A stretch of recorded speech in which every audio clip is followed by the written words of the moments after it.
Olá, eu sou a professora Neiva Soares, do Grupo de Pesquisa CIDSCOM da Universidade do Estado do Amazonas. E hoje vamos falar sobre o que é multimodalidade.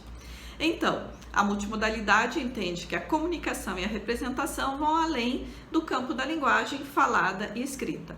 A proposta que eu trago aqui hoje é baseada em Carol Dweck, 2011. Para a autora e outros teóricos da área, a multimodalidade abrange inúmeras formas ou modos comunicacionais que as pessoas usam para se comunicar. Quais são?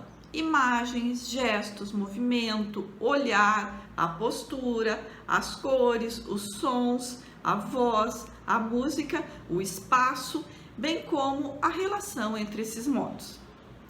Podemos lançar mão de algumas questões. A linguagem sempre foi considerada como o modo mais significante de comunicação, principalmente no contexto de ensino e aprendizagem. O olhar, o gesto e a postura têm sido considerados como suportes para a fala, reforçando ou modificando-a, mas não fornecendo informação por si só. A multimodalidade, no entanto, lança mão da ideia de que muitos modos têm um potencial, sim, significativo na constituição do significado, em termos de representação e comunicação, além da linguagem falada e escrita. A linguagem ela é parte de um conjunto multimodal. Podemos também pensar que a imagem ela é frequentemente pensada ou idealizada como um apoio para a escrita. No entanto, em inúmeros locais de trabalho, na sala de aula, no trânsito, no transporte, no esporte, na área da saúde, na área médica, por exemplo, em uma cirurgia, entre outros, há um conjunto de tarefas que requerem uma resposta pontual utilizando um ou outro meio visual. Cada modo no conjunto multimodal é entendido como realizando diferentes trabalhos ou então tarefas. A multimodalidade ela pressupõe que todos os modos têm como a linguagem sido formados através de usos sociais, culturais e históricos para realizar e cumprir funções sociais.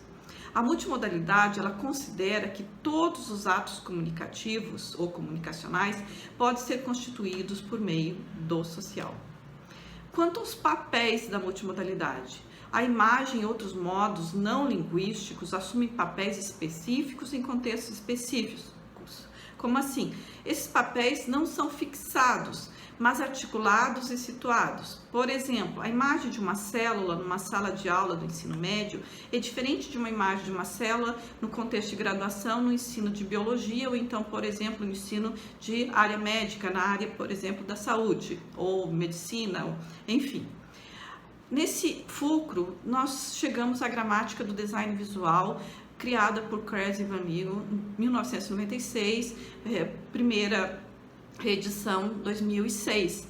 Nesta gramática, os teóricos demonstram, por meio de uma série de sistemas semióticos, de redes que revelam como os recursos imagéticos são articulados visualmente por meio do design. E os autores consideram que a escolha tem um potencial significativo para o significado, podendo ser inclusive ideológica. A constituição do significado, a interação entre os modos é significativa para a constituição do sentido. Por exemplo, na internet ou em outros suportes, uma rede social, há uma combinação de diferentes modos. Tal arranjo semiótico fornece sentido ao discurso contemporâneo. A interação entre os modos é parte da produção do significado. Atualmente não podemos prescindir de um ou de outro modo, porque todos convergem para a constituição do significado. O potencial da multimodalidade. É importante destacar o potencial de pesquisas multimodais para descrever como os recursos semióticos fazem sentido nas relações intersemióticas, bem como na aplicação nas áreas, por exemplo, de tecnologia, de educação, do letramento e também na produção de identidades. A abrangência desses estudos multimodais. Estuda-se como a imagem, por meio dos recursos da imagem e da escrita, bem como outros modos, são organizados em uma página de jornal, website, slides, PowerPoint, em filmes, em publicidades, blogs, novos textos ou gêneros da mídia, por exemplo, meme, fanfic, charge, entre outros. Podemos também trazer aqui a questão dos recursos semióticos. eles podem se constituir em ações materiais e artefatos que usamos com propósitos comunicativos. Por exemplo, o aparato vocal que eu uso agora neste momento, os músculos que eu utilizo para fazer as expressões e os gestos faciais são recursos semióticos. A caneta e a tinta são recursos semióticos. O hardware, software de um computador são recursos semióticos também.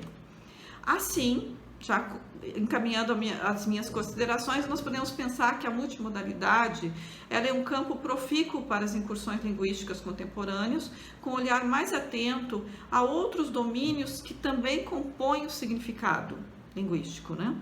Muitos estudos têm sido efetivados para compreender como os recursos semióticos articulam discursos em uma variedade de contextos. Então, essa foi a minha fala a respeito do que é multimodalidade. Tá bom? Muito obrigada pela atenção.